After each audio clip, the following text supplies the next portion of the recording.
this presentation on unemployed. So, we offer 10 years back, we used to offer this test for those above 35 years of age. I think you heard Dr. Veronica say that. But this test now should be offered to everyone. Why? Because when it was offered to those above 35, we were still missing the babies with Down syndromes, right? Which means they were all carrying even baby in younger age groups. Those women who come at 22 years of age pregnant, at 25 years of pregnant, they are still at risk of having a baby with Down syndrome. This has to be clear to everyone. So every woman should be offered an aneuploidy screen. It doesn't matter of the age, because everyone is at risk. If I get to see your patient and you don't offer this, right? You might be in trouble, maybe in the near future. Or someone might ask you, why didn't you offer me, right? So, this is what Dr. Veronica was saying. Everybody was saying, with aneuploidy screening, we started using the maternal age only. But now, like what Mr. was, we're now using the combined test as well as the free cell DNA, right? So, which means your patient, if he comes around 12 weeks after the scan, you're going to send him for a blood test, where they're going to do the combined test. So the combined test, you're combining the ultrasound scan markers as well as the biochemical marker. So you can, that costs about extra 40, how much, Shomba? $40 for your patient to have a combined test. But if you're going to go for IPT, right, the free DNA is gonna cost, I think around 400 now. Quite expensive for most. So, this is what Dr. was saying. So I just need to move on. But in this era, so if you got a first trimester combining tests, as well as this non-invasive test, which was said to be very sensitive, what will be the relevance now of screening maybe in the second trimester? I think we presented some data a couple of months ago. Say that the population who books early at 12 weeks is a small percentage. Which means most of the patients which we are going to see, they are going to still come at 16 weeks, to still come at 20 weeks. So what are you going to do now if you got those group of patients? Because these combined tests, they need to be done in the first trimester. But how many patients book in the first trimester? Just a few. Which means you still have a role for doing something in the second trimester. So what is this something which we are going to do in the second trimester? Now, and I want also to highlight to say that this free cell DNA test, which you say is now in the market, I think MedCity is now doing it here, costing 400. How many can afford that test, which costs 400, especially our patients who must see it?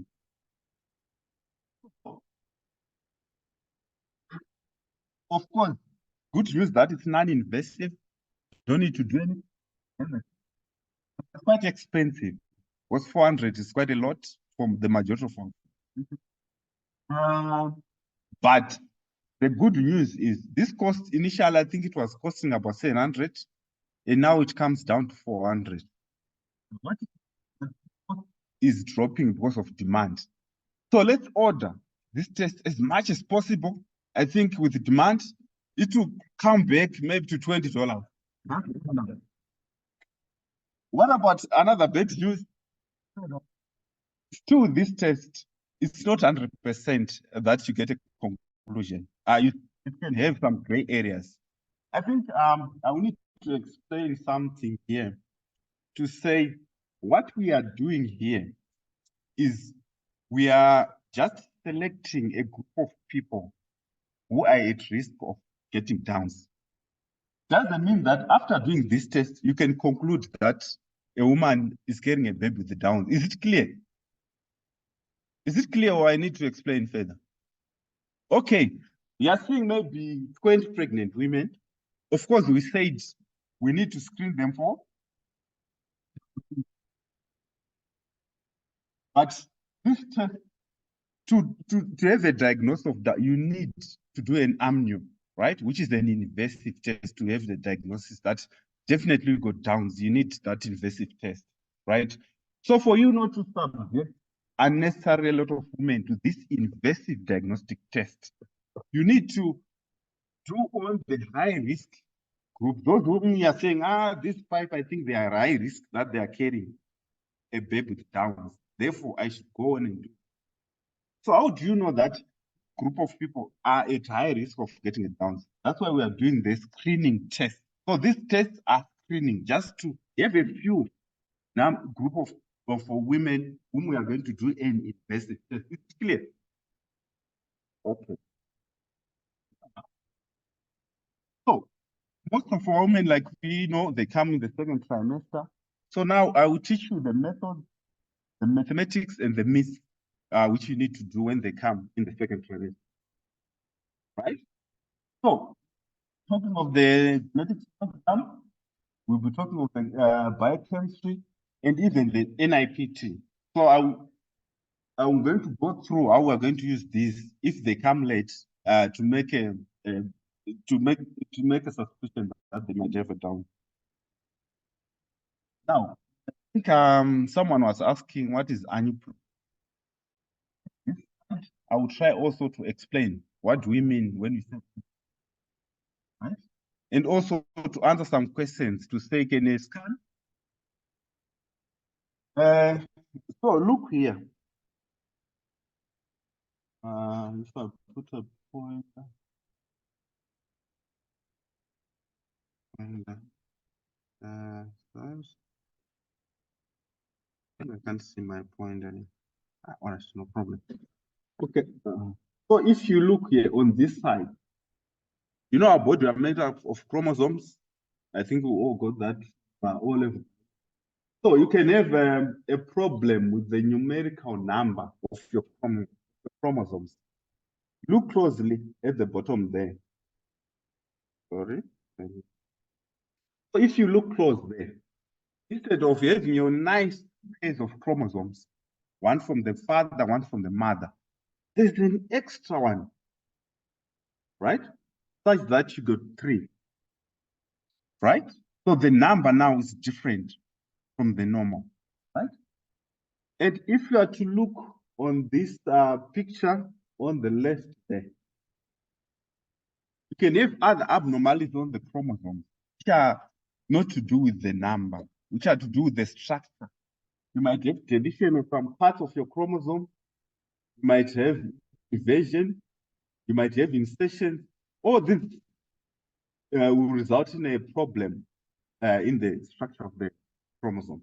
So when you talk of aneuploidies, we are saying now the number of your chromosomes are not normal, right? And if they are not normal, we're going to see some abnormalities because of that, right? Now, if I'm to go further now, of the aneuploidies, there are many of them, but I'm worried about Down syndrome. This is the commonest. There's no need of dealing with something which is rare to say, let's teach you about trisomy 13, let's teach you about trisomy 18. How common it is? 0.2%. So why? When in my lifetime, I might not see that baby with trisomy 13. Right? The Downs, what's this? They live long, these people. They live long. I've seen quite a lot of them in the streets. They live, and you can see with the other trisomy, they are associated with unlike the Downs. So I need to soft markers. It is going to help us to understand my need. So when we do our scanning, of course, fetal medicine is not about scanning. I know a lot of people think fetal medicine is scan. Huh? Also do some thinking. Right. So, what is a soft marker? Right. A soft marker is not a major structural abnormality, a variant of normal. Even when you the fetus, maybe you were not scanned, you might also have these soft markers.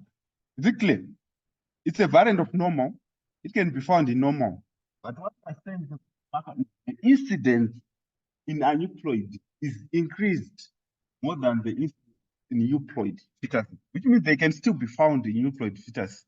Therefore, if you find a soft marker, don't be overzealous or excited. It might just kind of what?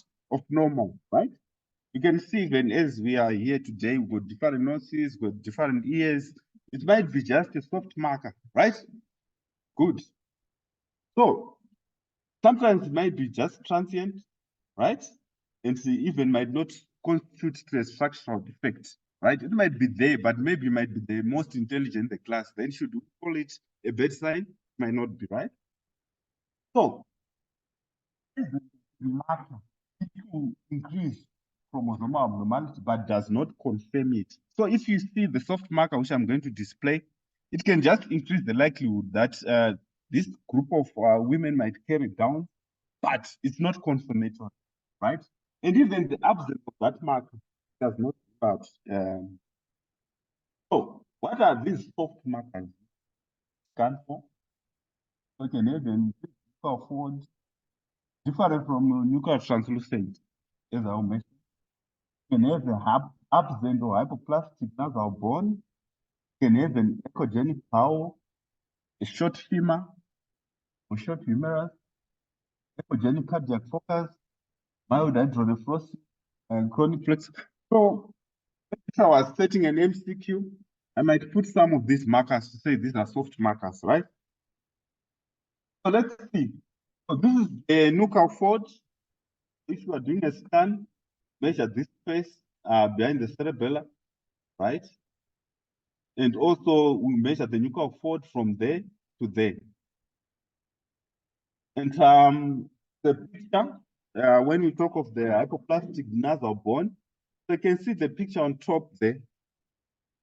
Do the scanning, you can see your nasal bone, but this picture, it might be an offside, it might be hypoplastic. And we usually have the charts because populations are quite different. You might see here, look even on the chart here, say that if you got a gestational age maybe of 19 weeks and you are Indian, right? Your 50th center might be 3,5, but if you are Western, it might be 5. So as we know that noses are different even for blacks and whites, right?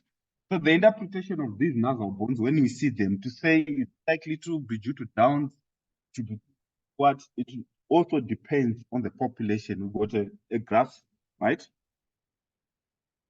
This is echogenic bowel, because you know about echogenic, just be close to your bones there. Then you know that there's echogenic bowel. This is an echogenic intracardiac focus. You can see quite nicely there. The hypoechoic lesion might be in one of the ventricles, both ventricles, it doesn't matter. But when you see it, it's a soft marker. Then newer studies are also mentioning about the aberrant right artery. So you can see here on the diagram that normally you should have your brachiocephalic, the right one dividing, but if you see a picture with an extra branch there, the fourth one, right? That's called an aberrant right subclavian artery. Even on scan, that's how it appears. So these studies were quite few that this soft marker quite difficult to interpret. You can see a study which was done after they noted this marker, said that no presence of this marker doesn't really put someone at increased risk of Down syndrome. This is mild splenomegaly. If you come to fetal medicine, we'll show you these nice pictures. They are there. Even we can show you on a scan, and we can make you to hold a probe and quite appreciate these things. They are quite simple, but you just need to come and show you. Mild hydronephrosis, this is a soft marker, right? If I was doing the MMed, I can say mild hydronephrosis or severe marker of Down syndrome. This is choroid plexus cyst, and this is a single umbilical artery. Don't be glad if you see it, right? Someone might have a single umbilical artery. And this is your mega cisterna magna. Last Friday we had one patient where this cisterna magna was enlarging. And there are these other soft markers. So when you do a scan and you really look at these soft markers, send the patient to us. I think the cisterna magna is enlarged here. You know, we'll be talking on the same language, is it? It's clear? Yes, yes. Now, then what? You find those soft markers. Then what? What are you going to do? So we got this chart produced by Nicolaides and team to say if you got a intracardiac, let's say you got an intracardiac echogenic, your likelihood ratio is what? 5.83. And your negative likelihood ratio is 0.8. So how do we use this chart if we find a soft tissue to say, is this baby likely to have Down or no? Let's go next. Now we'll go to the mathematics. This is the part where people were running away. You see the teacher alone, mathematics. All right. So let's say we find an intra, just use your last digs here. This is the only confusing slide, right? So if you find your intracardiac echogenic foci, then you come to your table now, right? To say, what is the likely ratio? It's 5.8, right? Then, but you didn't find ventriculomegaly, you didn't find echogenic bowel, right? So you multiply these negative likely ratios for the other things which you didn't see. So you would multiply a 0.94 here, which is the negative for the ventriculomegaly, multiply with the increased nuchal, which is not there, times 0.8. You multiply with the echogenic bowel, right? You can see the mathematics here, right? So your likelihood ratio now, you multiply the likelihood ratio plus the negatives times the negatives of all these things you didn't find.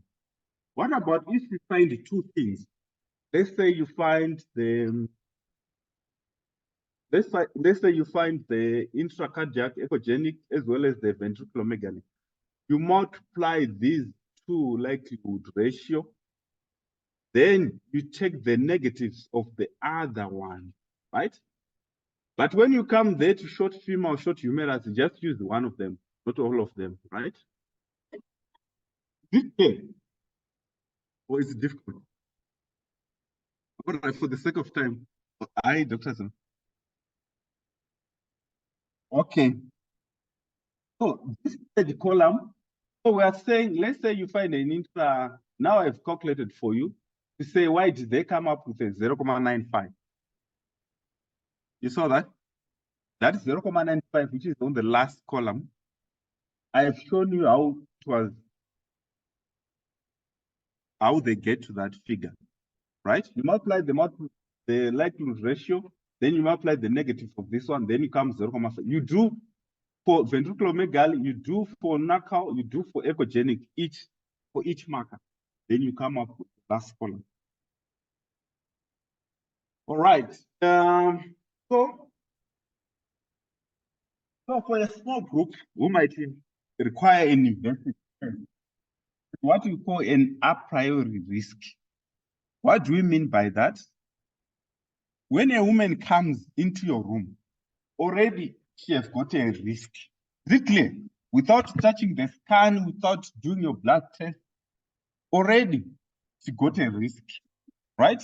So the risk is there on the table, depending on the age. Maybe she's 22 years, right? You know the risk without even doing a scan, without even doing. That's an a priori, right? So with that risk from the chart, you then multiply the likelihood ratio, then you see which patients might require an invasive test. The cutoff might be different. India, they use 1 in 50, and use 1 in 100. Is it clear this? Or it's rocket science? Getting clearer. Okay, the light is all right. Anyway, so let's go on to the biochemical markers now.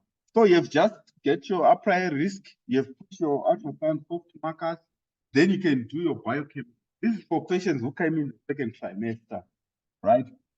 So there's a triple test, there's a quadruple test, and nowadays they are talking of the panda screen, right? I think we were used to the triple and the quadruple, but now they're also talking of the panda screen. But the triple, I think, forget about it, because you can see that is 9. At least you might be stuck. The quadruple is still better. Might be stuck to your quadruple, which takes about 80%. The false positive rate of 5% is better. But now we're now talking of the panda screen, where we would involve 5 chemical markers. So is it clear? So if your patient comes in the second trimester, yes, she meets the first trimester where she was going to combine test best to detect whether she got a baby with Down syndrome, but she missed that. And you know the majority of population miss the first trimester. So you just go on to check for those soft markers. You can add on your biochemical markers. Then you come up with those who are at increased risk of Down. That's the ones we are going to do an invasive test. So someone might ask to say, what about if someone has got combined test in the first trimester and I'm seeing them in the second trimester? Should I still go ahead and check the risk? So what would be your answer now? Should you still go ahead and do this test if she comes in the second trimester, if she had a screening in the first trimester? There's still a that.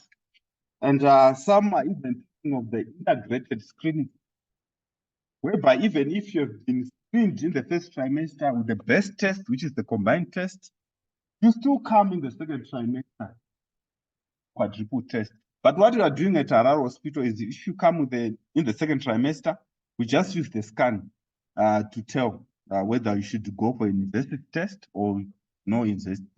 But other school of thought are thinking that if you integrate these first trimester, the combined test, and the second trimester test, you increase the detection rate. But others are arguing that the false rate also comes higher up. And others are even talking of sequential stepwise screening.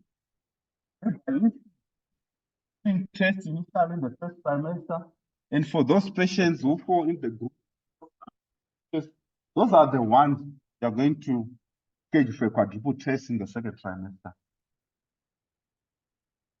right? And you can also do that contingent screening, whereby if you have the first trimester, now you to depend whether you're in the intermediate, the high risk, or in the low risk.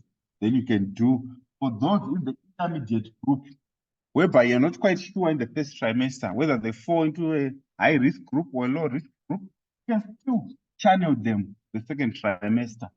Or it might be a problem for a woman to wait for the second trimester to confirm whether it was a high risk or it was a low risk.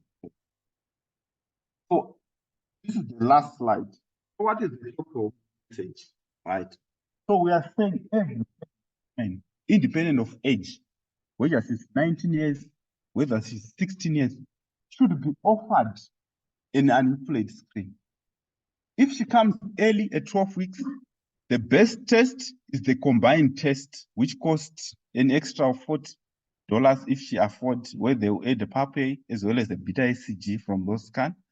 But if she affords, you can go straight for an NIPT, which costs about $400 if she can afford.